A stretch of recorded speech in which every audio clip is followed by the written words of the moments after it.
Good morning, all of you beautiful, beautiful YouTube Tarkovians. My name is Onepeg, and this is another beautiful AM edition of the Newsy News.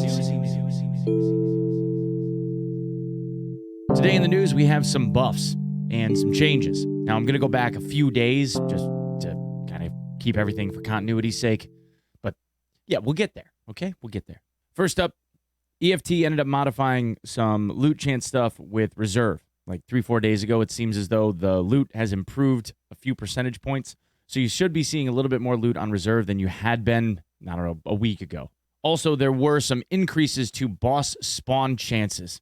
On reserve, it was about, I don't know, a third of the time that you would load into raid. You should have seen Gluhar either at the start or around when the train shows up. For those of you that don't know, Gluhar shows up twice on reserve, the second time being triggered when the train arrives.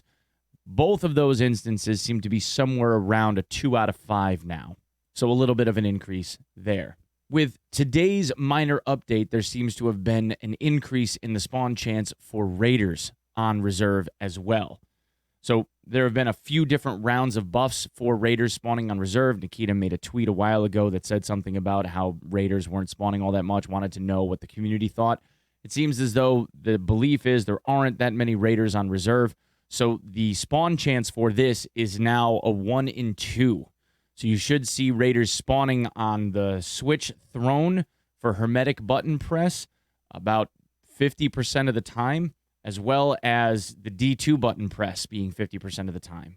Now there is still about a 35-ish or so percent chance that you should see raiders on raid start down in the D2 underground, but the button press being 50% now is a significant increase.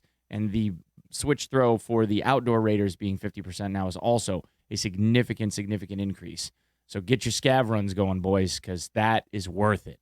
Now, lastly, we have an update that happened this morning at about 4:45 a.m. my time that has to do with a bunch of technical fixes and updates and changes.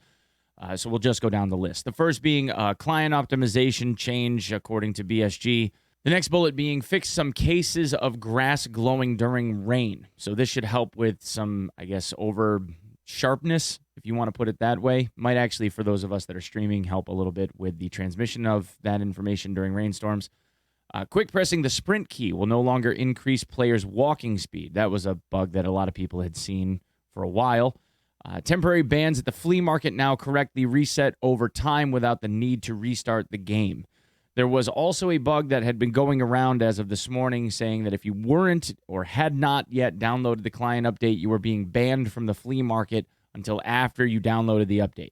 So make sure that you download the update that they released this morning. Fixed the incorrect Bitcoin farming time display with the generator turned off after restarting the game.